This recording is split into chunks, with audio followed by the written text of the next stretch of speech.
Hey guys, we are going to pick right back up with where we ended last night. So doing a live stream here, and last night I was doing it while my little guy was sleeping, and now he's sleeping downstairs as well. But I have more hands on deck to help out. So and I'm just going to do a little bit of painting while he's doing that, and again we'll see how long it goes. But yeah.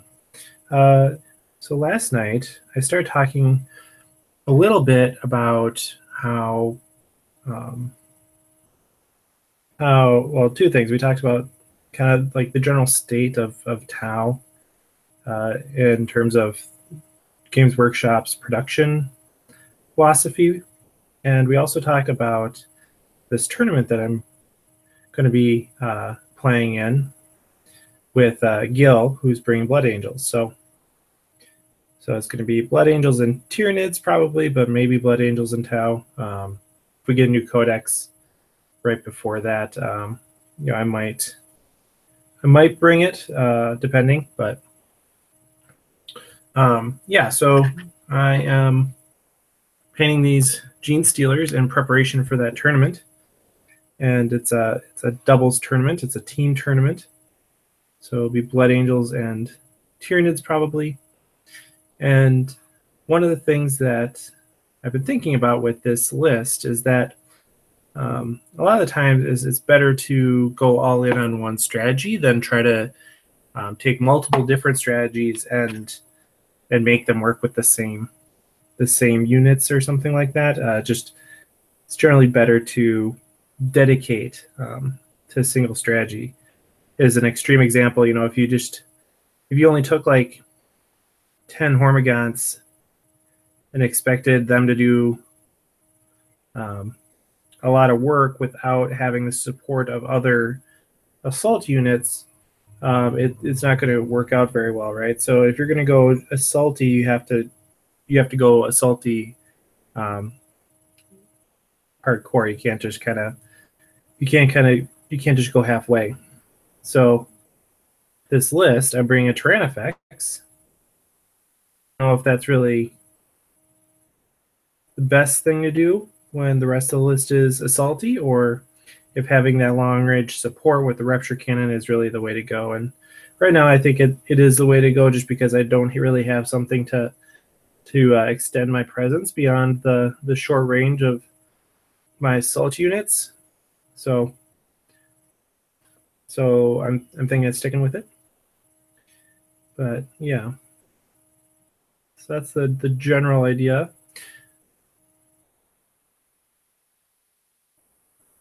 Hey guys, Eric and Jorge. I am doing very well. It's a great time of year to be with your family and everything, and that's really important to me, especially this year. So things are going great. How are you guys? But yeah, so the thing with the Tau, as far as the production philosophy goes, it seems like Games Workshop is really more focused on battle suits as kind of the Tau niche. They're not that interested in infantry. They're not that interested in vehicles. They're not that interested in allies. Like Crude or Vespid. So far, they've been really focused on battle suits at least in the last production run. And we haven't got a new allied unit since Vespid, and that was a long time ago. We did get a new infantry unit with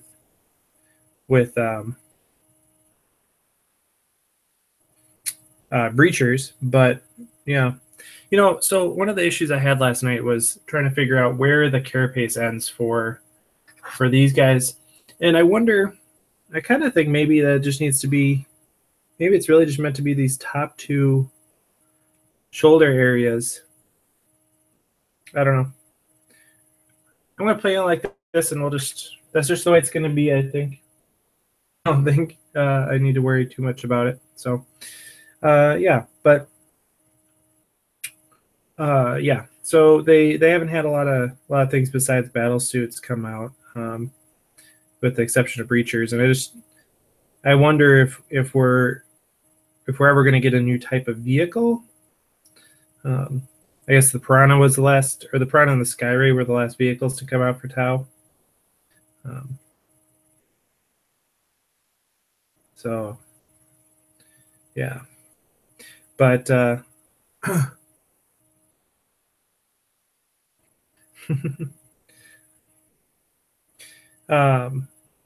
so I would really like to see, you know, some addition in non battlesuit areas, with the next wave of models, whether that's with this codex or the next codex or something else. I mean, I really don't think we'll get models with this next codex. I think if we are going to get models anytime soon, it will be in its own standalone campaign, kind of like with Blood Angels. When we get Sanguinius, is not going to be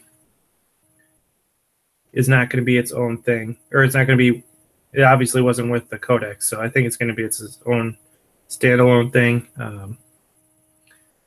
So that would expect a similar type of event for any new Tau models. I hope they don't do like a Primarch level unit for Tau. Just doesn't seem. I kind of like the idea of having that type of unit be something special for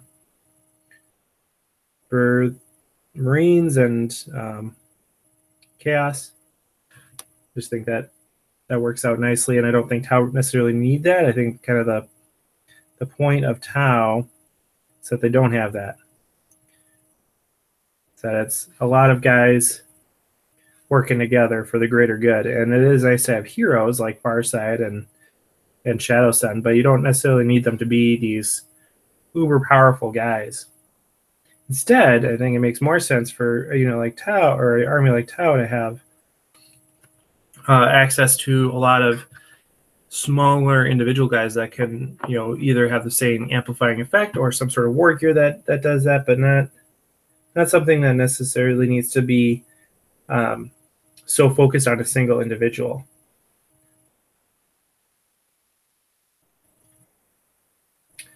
Yeah. So, I don't know.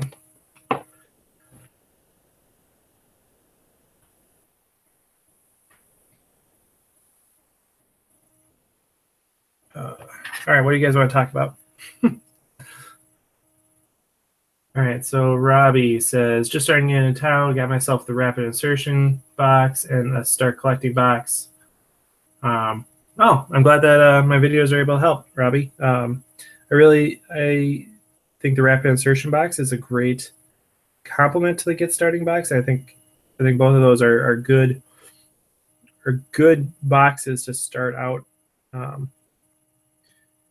fighting for the greater good. So congratulations on your recent acquisition. I don't know if I can still get the rapid insertion box. I kind of thought I was going to get it for Christmas, but that didn't happen. So yeah, so I don't know if I'm going to get that or not. I want it just because it's a good deal and it has a lot of models in it that I would like. In particular, I want new crisis suits. I think it'd be good to have another ghost kill too. But I think that rapid insertion box, I'm feeling that the units within it are going to be emphasized in the new codex when that comes out. So that's why I think it's a good buy for that reason. But I need the new battle suits. I still don't have the new crisis suits. I'm still using all the old ones, and that's not that fun. I really want to try these new suits because they look really nice. So I might just buy those instead of buying the insertion box at this point.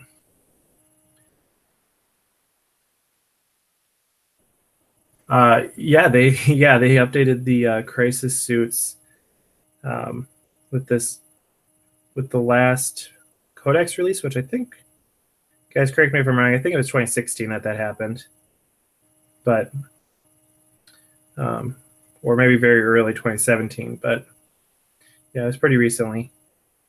And then, but the suits are completely different. It's a completely different kit. It's dynamic, it's posable, the suits are larger to some extent, and the bases are larger.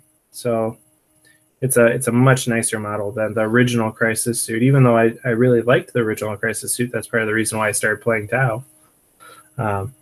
But the new box is far superior. Yeah. So yeah, I picked up some. I don't know. I should do a video on this. I'm going to do a video about. I have a couple videos that I have to do, hopefully tomorrow, but we'll see. I picked up a bunch of Micro Art Studio bases for Tau. I don't remember what I think they call them Tau SETI bases, but those are kind of an awkward size because they're really meant for the older models. But of course, I mean, I really don't want to rebase. It's really hard to rebase battle suits because of how weak their ankles are. And I just don't want to deal with that. So I bought a bunch of these bases with the intent of using them for any new suits that I would get. And I don't know when I will get them. But yeah, I just got here. This is what it looks like. So it comes with, let's see, 6 40mm bases and 1 50mm base. And the 50mm base is really what you need for the new Crisis suits. And so I got them on a Cool Mini or not, like on Black Friday or Cyber Monday or something like that. And it was like $2 for a pack. So I picked up a few of those because that's a hard deal to beat. It's a hard price to beat. So I did that with the intent of just taking out the one the one base pretty much, and then using the rest for, like, I don't know, maybe stealth suits, but yeah. All right. Jonathan is asking, what is my preferred weapon on a Crisis suit? I kind of there's 3 different weapons that I like to use on them. That's a plasma rifle, the flamer, and the fusion blaster, depending on the needs of the army. Flamers are nice for, well, they're nice for lists that are going against close combat armies, high model count armies, or armies that have hit modifiers. And the big problem with that, though, is that you need to have a homing beacon, and if your homing beacon gets taken out, then that unit is pretty ineffective. Plasma rifles are good just as a general choice, and then fusion blasters are very good as well, but they are cost intensive because of that multiple damage and high AP. So I like fusion blasters, I like plasma rifles, I like flamers, and I generally take like 2 2 plasma rifles and then either a flamer or a fusion blaster. Typically, I have fusion blasters on my commanders, so I'll put plasma rifles and flamers on my Crisis suits. Because don't put flamers on your commanders. It's a waste of their ballistic skill. Just stick with better weapons on your commanders than that. I have a whole video on this too, so just check out my Crisis suit video if you are more curious about the reasons behind that recommendation. All right. Robbie says, running a Cold Star, 2 units of 3 stealth suits, 2 units of 3 Crisis suits, and a Ghost Keel. Yeah, that sounds like a fun starter list.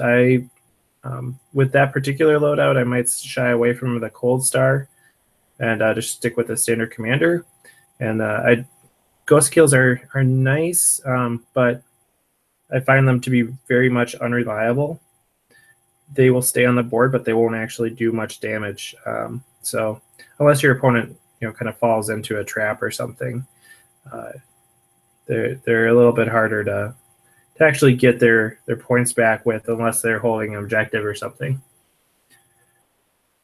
Beacons on stealth, yep. Flamers and fusion, yep, yeah. Right. Yeah, I like the broadsides holding the rail rifles. I think that's a cool pose, but the shoulder mounted ones were, I don't know, I think it makes a little bit more sense in terms of like I don't know why they need to be holding the weapon. Like, why would the weapon not just be, like shoulder mounted? So all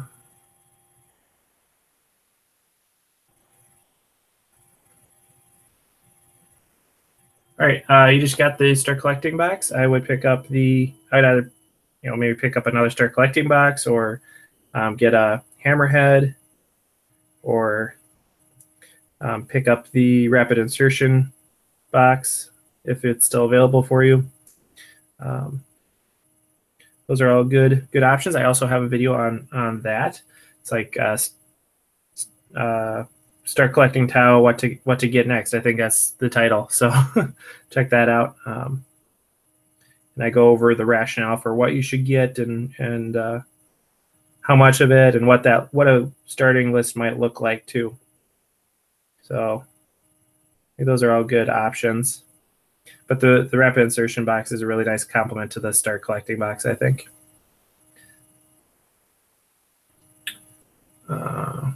Okay, you're building Bradley is building a tank army with 4 to 5 hammerheads, 2 crisis squads, and 4 fire warrior squads. So 2 crisis squads. I would recommend investing those points into commanders. As much as I hate to say it, just because it's so spammy and not very original, but commanders would be a better option there. But taking 1 unit of crisis suits is still a good option, in my opinion. I like them for the drone, as a drone caddy, and just to give some additional support. They also are a good way to provide target priority for your commanders, so that they can't get shot at. 4 fire warrior squads. If you're going to bring that, definitely bring a cadre fireblade, assuming those are larger squads. If they're 5-man squads, it's still not going to, he's really not going to make his points back in terms of his volley fire ability, but he does have that marker light, which is nice. So good option there too still. 4 to 5 hammerheads. You should also have long strike if you're not bringing long strike as your HQ in a hammerhead army. Your effectiveness is going to be reduced. So bring long strike. I think that list is going to be very fun to play. I think it's going to have a hard time securing objectives though overall.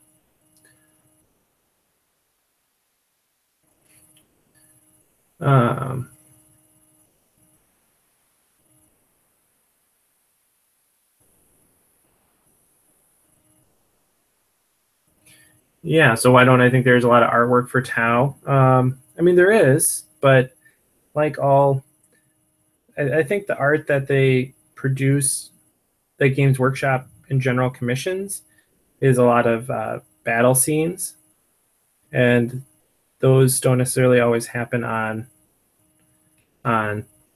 inhabited planets or near inhabited areas. So a lot of the artwork you see is not of like a Tau settlement or anything like that. But there's still there are some. You get a good idea of what the architecture looks like and stuff like that.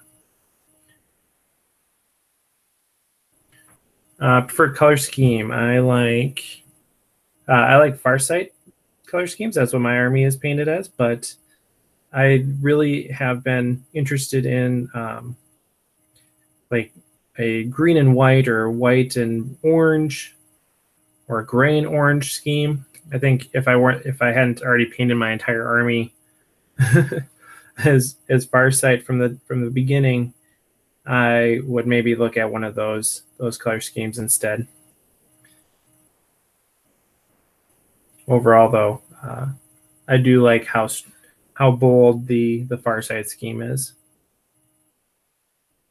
I think you can do a lot of nice shading work with it.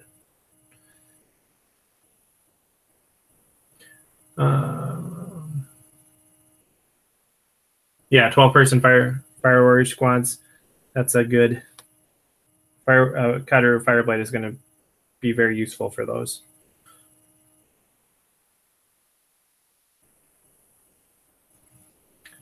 All right.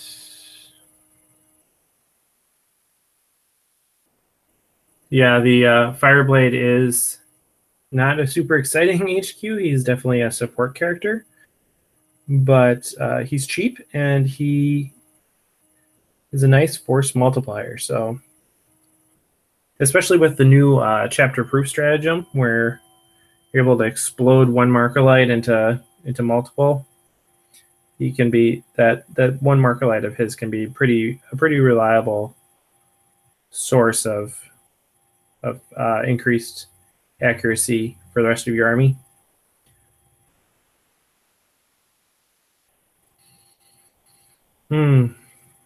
Yes.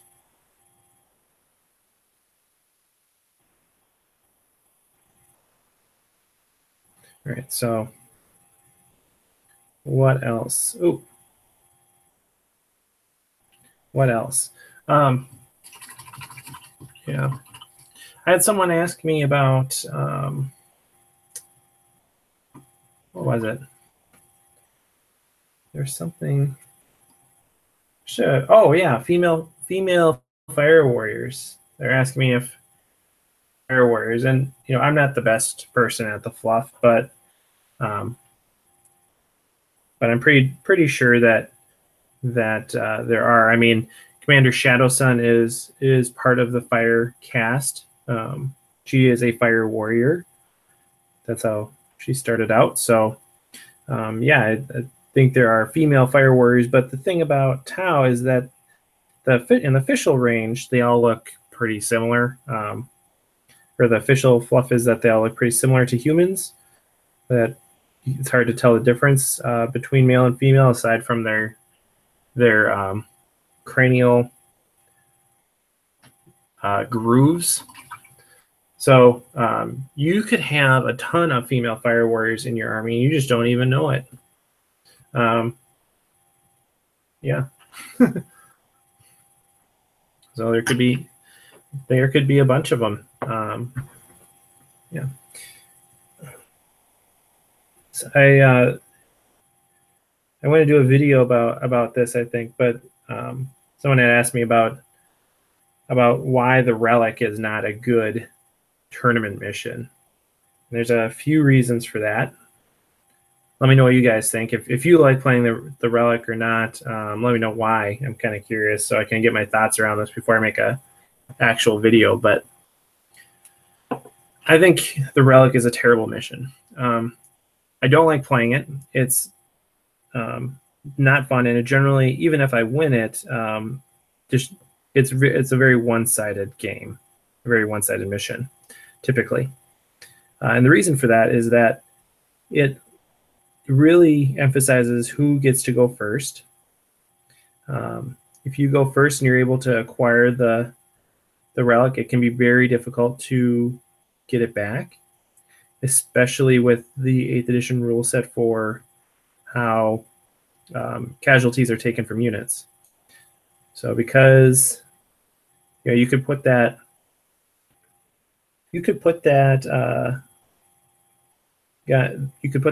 relic on a durable infantry unit. Let's say at a unit of, like, I don't know, a maxed out unit of stealth suits, for example. It's not the most durable unit, but it's a fair reference point. If you had a bunch of stealth suits, put them in ruins, it's going to be really difficult for your opponent to get the relic back, because you get to select which, as the controlling player, you get to select which models die, and you're not going to pick the unit. You're not going to pick the model with the relic. So if you get, stealth suits on there beginning of turn 1, have them boost into a ruin the next movement phase, you're going to be pretty darn durable.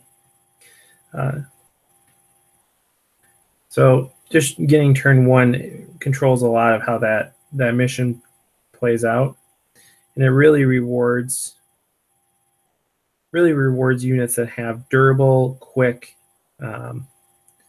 infantry units, and penalizes army lists that rely on non-infantry units. If your army list is primarily made out of infantry, then the relic is great for you. But if you're using a bunch of non-infantry units, like if I was playing a Farsight list and had a bunch of crisis suits, there'd be no way that I could even engage with the relic because crisis suits aren't infantry. So that makes it pretty boring and unfun for a lot of people. And any mission that is primarily determined by a single die roll before you even start playing the game is not a good mission, in my opinion. So I don't really like the relic for that reason. All right. What do I think about using Ghost Kill as a warlord?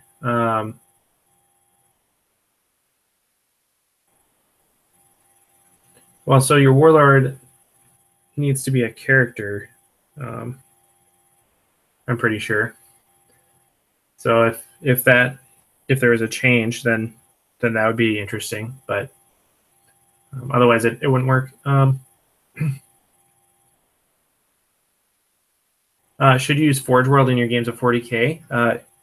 That's up to you. That's up to you and your opponent, your meta, your local community. If you play in a community that doesn't like Forge World for some reason, then don't bring it. If you're in a really competitive community or a community that just likes Forge World in general, go for it.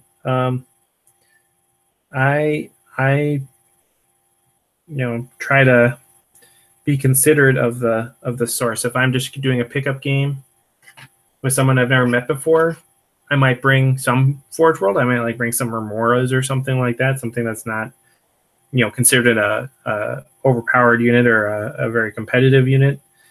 But if I'm playing against someone that I've played before, or that knows that we're doing like a tournament prep game, I'm going to bring the best list I can, and that's going to include at least one Yuvara. So yeah, it really depends. It really depends on your situation if you should bring Forge World or not. But if you're playing in a competitive environment, yeah, go for it. Assuming that there is a bit of a movement now to limit Forge World in tournaments, and so you should also keep that in mind. And I, for the most part, am agreeing with a lot of those efforts, just because there are a few units in particular that seem to be very problematic, like Shadow Specters. All right. Yeah, the females are the ones with the Y cranial crest, whatever. Adam,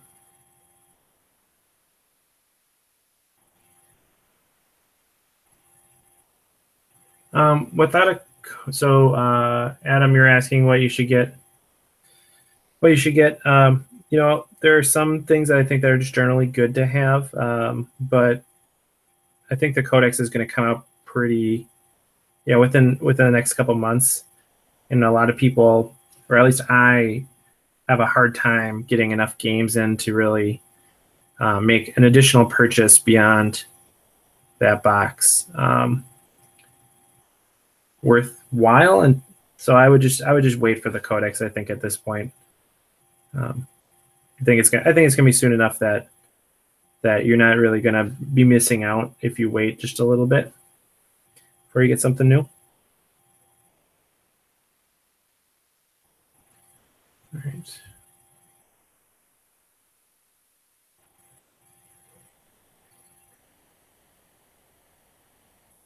All right, guys, I'm just trying to read through this real quick. Good painters, stories, make full scale.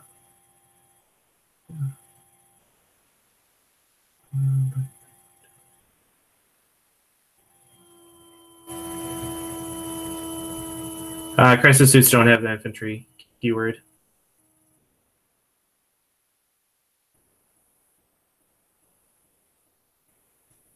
Oh, yeah. Oh, yeah. Okay, good. See that? You see that now.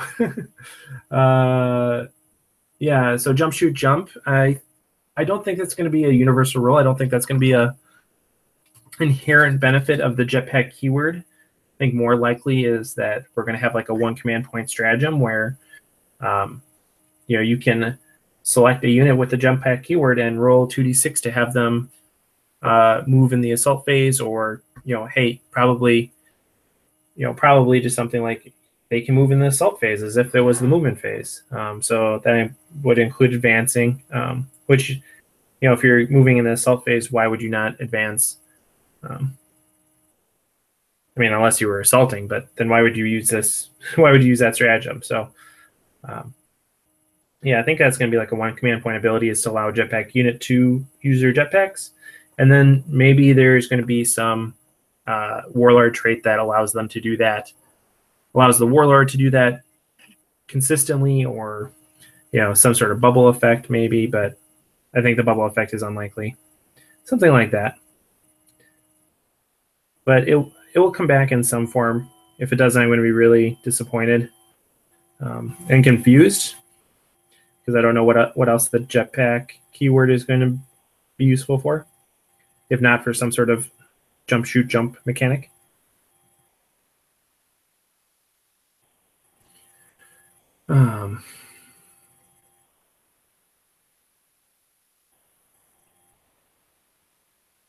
What changes or additions do I want with the codex releases? What are Tau missing from being hyper competitive? Well, I mean, I think just having more diverse stratagems is a huge issue. Stratagems are fantastic force multipliers, and you can really, I mean, I think that's just obvious based on the performance of books that have a codex and those that don't. The benefit that you get from that is quite profound. So having diverse stratagems is one thing that they will get and will help them immensely. Another thing is cheaper crisis suits, I think, would be a good option, but I don't know if we're going to see that. I think we'll probably see cheaper crisis suits, but they still won't be. My guess is that they still won't be cost effective compared to commanders.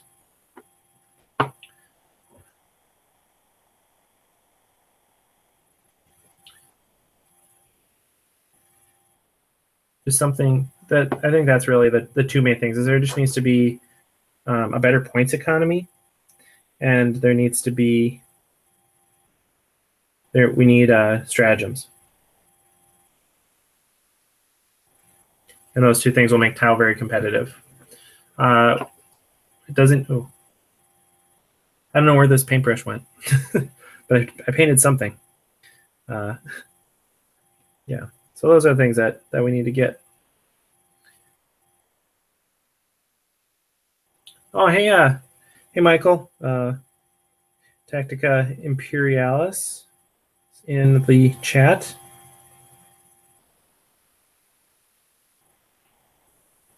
All right.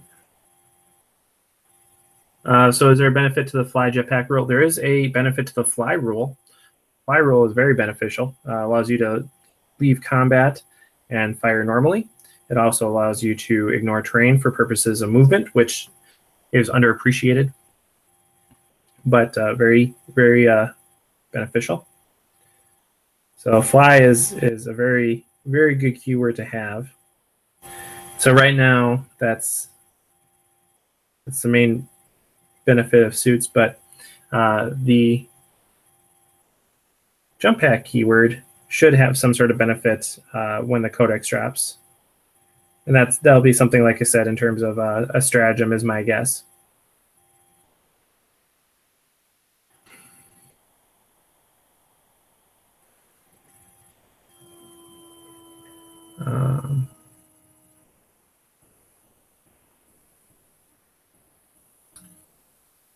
Yeah, having some drones that add 1 or 2 to charge ranges. I don't see that being an option. I think the grab inhibitor drone is is basically what the Tau version of that would be. It's an anti-charge drone, so it adds distance to the charge move, or it removes distance from the charging unit, and so that's what we would see. But yeah, close combat Tau are something that people have asked for, and I just don't see that being in the cards at any point.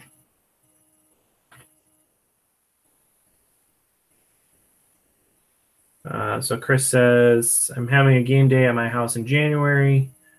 And so far only 3 of us are playing. Do you know good 40K game type for 3 players? So I've played with that. There was, I think it's called like Blood and Plunder, maybe. There was a Aegis or Warhammer Fantasy setup that had allowed for multiplayers, but correct me if I'm wrong, did Chapter Approve have a mission for that, for multiplayer? I feel like there was something recently that allows for multiple players in 40K. Maybe it was Open War deck, I don't know. But either one of those are fine. But of course, you can also just play a normal mission, play Maelstrom with 3 people, and just kind of divide the board into thirds instead of into half. That's something that I have done in the past, and it's worked out fine. I mean, you're not playing competitively, of course. You're not going to get all bent out of shape if you lose or win or whatever. It's going to basically come down to 2 people ganging up against 1. But it's still fun, especially if you have some beverages to make it a little bit more exciting.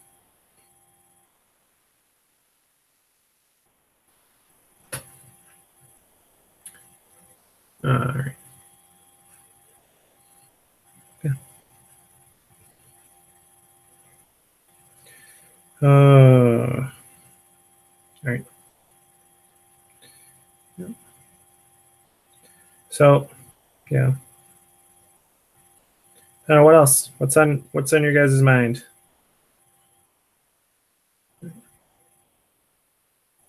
Oh, thanks for watching, Chris. I like doing this stuff just because. Well, I think it's, of course, I think doing the channel is fun, but if no one watches it, it's just me talking to myself in the dark. So you guys are the important, critical component of the channel that can't be understated. So thanks for being part of the community.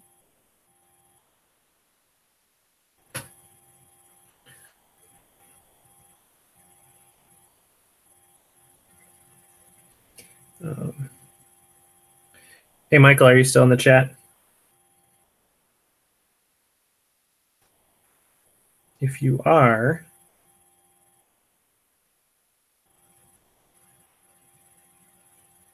which you're probably not, because I don't see anything in the chat. So I see how it is. Just pop your head in and leave me. That's fine. Cool. So, all right, safe bets for the Codex. Like I said, I think I really think crisis suits are going to be good. I think stealth suits are going to be good, and I feel like ghost kills are going to get a boost. I also think hammerheads are going to get something cool, like fire prisms and Lehman Russes have gotten. So those are kind of the three that I'm looking at right now as being, or four that I'm looking at right now as being winners in the new codex. Hammerheads, crisis suits, stealth suits, and maybe ghost kills. I'm expecting some sort of benefit like the Wall of Mirrors stratagem or formation benefit that you had from the old optimized stealth cadre. Expecting some sort of interaction like that where you can like play a stratagem. It's probably gonna be like 2 or 3 points for a unit of stealth suits that are within 6 inches of a ghost kill, and that's gonna add like +2 to hit all units in that or in a certain area, probably like within an 8-inch bubble is gonna like increase their. It's gonna have like a plus or a -2 to hit modifier for. I don't know. There's gonna be some sort of hit modifier stratagem, is my guess, based on the presence or absence and proximity of ghost kills and/or stealth suits. So I think that's going to be something that we see. And if it's not, I'm not going to be super bummed, but I think that'd be pretty cool.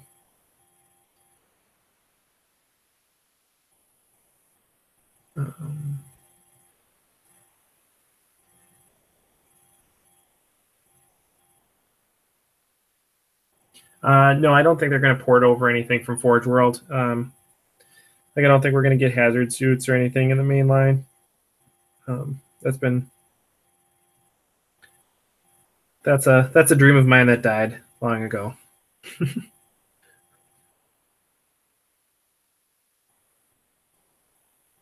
Advanced targeting system on a 6-man stealth suit squad? No.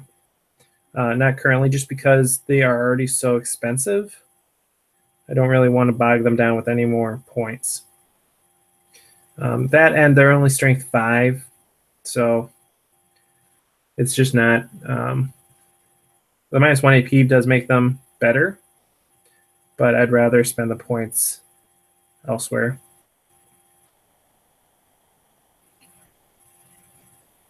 But if I were to bring a support system on stealth suits, it would be the advanced targeting system. And I've done that sometimes, just depending on what on the list. But in general, it's not something I prioritize. Do I think the Marker-Light table needs a massive overhaul? Not necessarily. I think the main criticism people have of the Marker-Light table is that it's too hard to get the +1 to hit. And so there are things that you can do, like the stratagem that they have in Chapter Approved to make that more accessible. I think it's especially with the way Marker Lights work now, where you don't actually expend the Marker Light when you target a unit. I don't see there being. I think returning to the old way of doing it in terms of, like if you have 2 to hit from Marker Lights, I don't see that happening. That just would be too powerful. If you're able to make your entire army ballistic skill 2, that'd be too good. So I think really just the thing right now is that there just needs to be a better way to get Marker Lights, and the stratagem helps with that.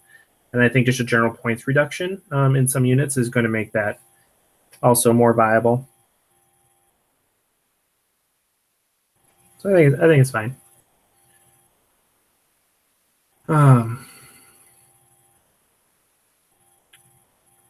What do I think of flyers in 40K? I think generally they're not worth it. I think there are a few exceptions to that where they can be useful in moderation, but overall, especially like Tau flyers, not worth it. They just don't. They have some good offensive capabilities, but they can't grab objectives, and yeah, that's why you don't see a ton of lists with them unless it's like Storm Ravens which even now is not as prevalent as it used to be due to those changes to the flyer rules.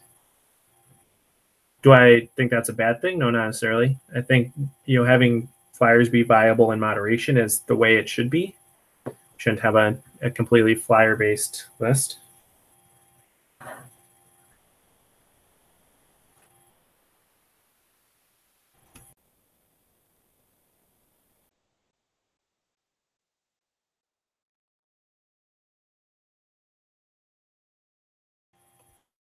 All right.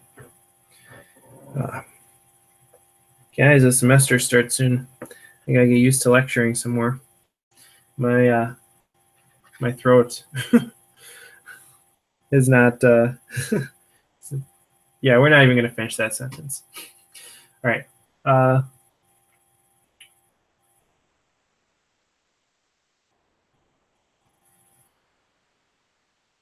So Lucas, you're asking if you should get any larger suits.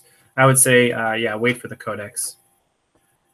Right now, they're not the best units in the codex or in the index, and so I would say don't get them now, and then see how the codex goes. They're probably going to get better, at least a little bit, but I don't know how much better.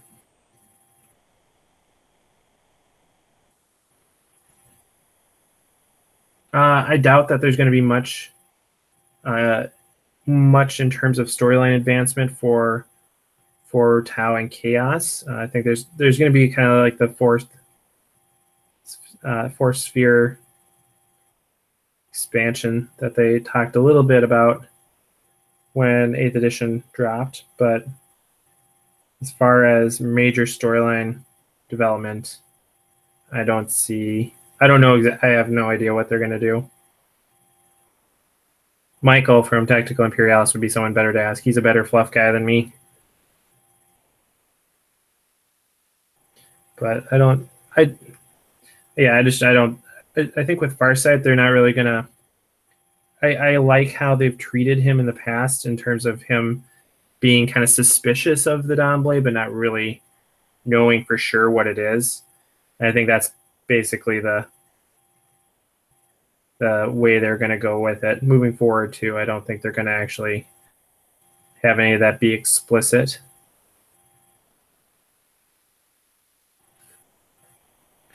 Because it's kind of, I like having Tau be this, you know, somewhat naive force. All right. Okay. Oh yeah. So sorry, Lucas. So in terms of the Yvara, yeah, pick up a Yvara. Go for it. That's not going to be something that changes with the Codex release. So it's still, even if they, you know, it could become a comparatively worse unit than it is currently, but it's still going to be a very good unit. I don't see the Yvara becoming a poor choice with the release of the Codex. And it's a really cool model, but you know, who knows exactly what the Codex is going to bring, but I would feel comfortable picking up a Yvara because I think they're good now, and I don't think they're going to be worse in the future. But it's your money, so if you like Yvaras, get one. If you don't get one.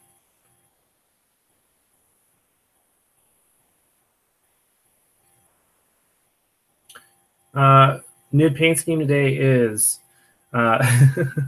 this is the same as it was last night. So it's the base is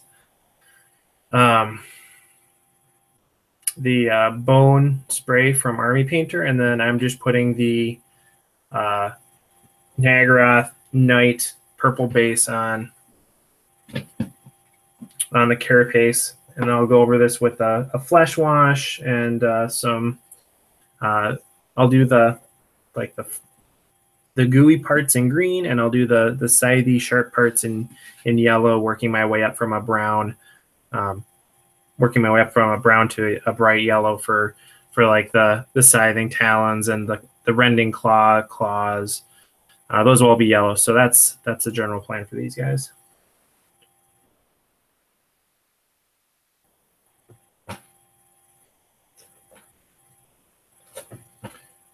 Yes, I would like to see the Skyray changed as well. Right now, it's a terrible unit, and I know there are people that disagree with me on that, but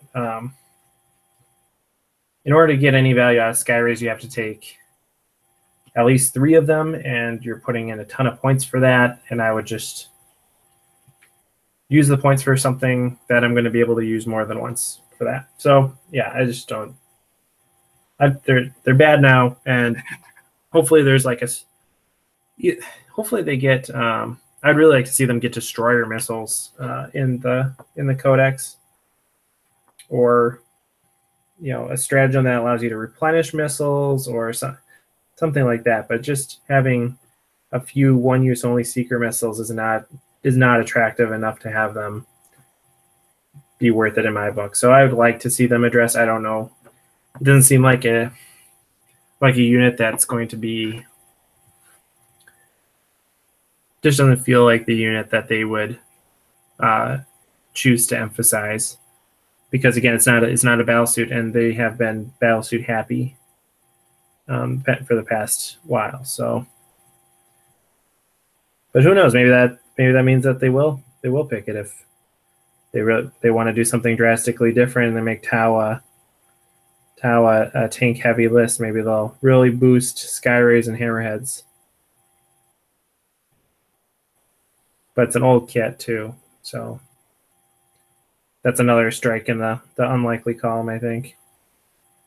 Then again, the Lehman Russ is an old model too, and the Fire Prism isn't exactly new, and those both got big boosts. So maybe that's not a factor that influences the new codex.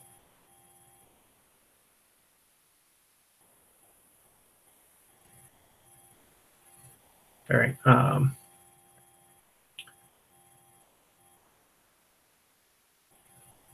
Do I think that drones and fire warriors need a higher ballistic skill? No. Definitely not drones, because they are putting out enough shots that having them be at a higher ballistic skill natively without the assistance of a drone controller or marker lights would force them to be a lot more expensive, I think. So no, drones should not be a higher ballistic skill. And fire warriors, they've always been ballistic skill 4, and that feels about right. I don't see them being... They're not elite enough to have a ballistic skill 3 in terms of being... They're not Space Marines, they're not Eldar, they're just little fish guys.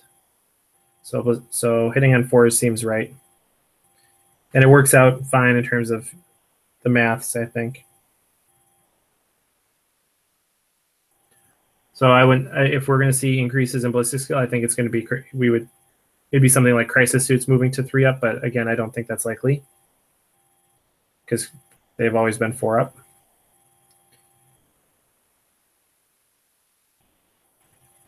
The most likely way that you're going to get a change in ballistic skill is if they bring back the Chassel commander, which is just like us, lower tier commander. He would hit on 3s instead of 2s.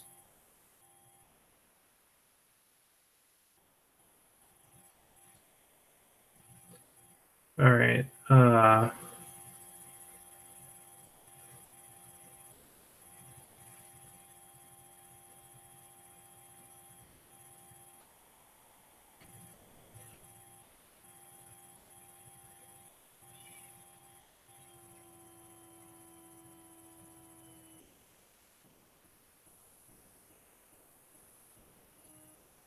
Yeah, I think I was really disappointed with how Plasma worked out in the index. So I hope that they change Plasma to do something like the Tau. I hope that they change Plasma rifles to be a little bit more effective compared to their Imperial counterparts.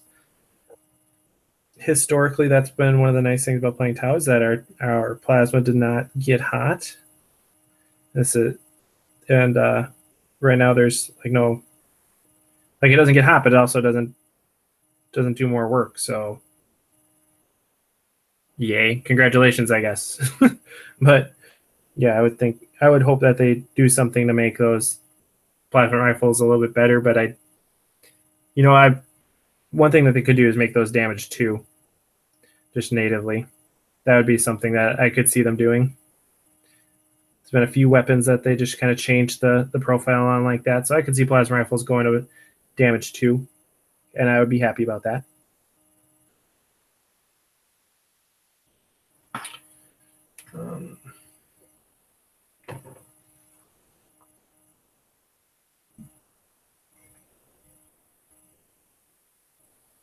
Yeah. Yep. Okay.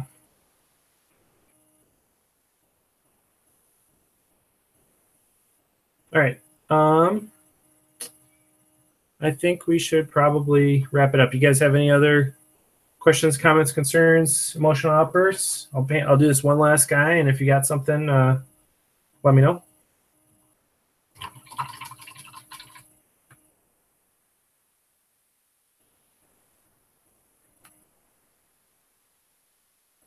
Yeah. Very excited for the new codex once it comes out.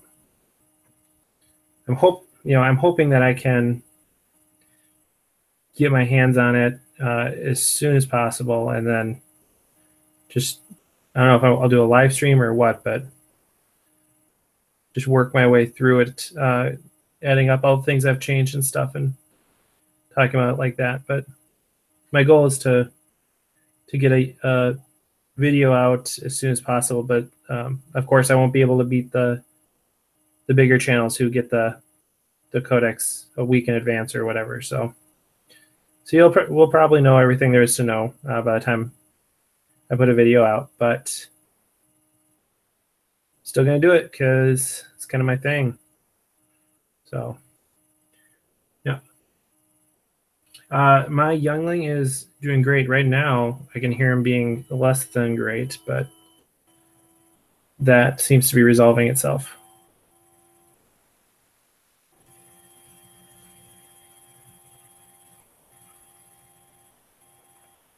Mm-hmm. All right.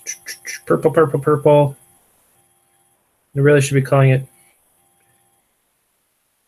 violet or something, but or I could just say Nagarath Night, Nagarath Night. That's a mouthful though. Ugh. All right.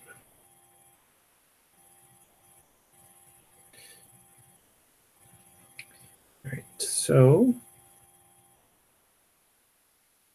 one thing I will mention, we got a couple days left. If you guys are going to be submitting a logo design for the dice, get that to me before the 1st of January. I've gotten a couple submissions. They all look great.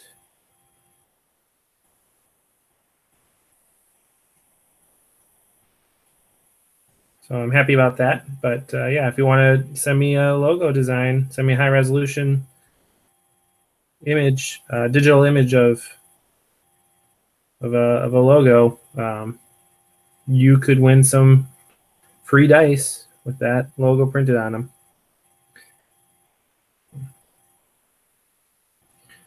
Okay. All right, guys. Genestealer Carapace is now fully Nagarath Knight, which means that we have come to the conclusion of today's live stream. Thank you for watching, and of course, let me get my mouse to the right spot. All right, thanks for watching, and of course, happy wargaming.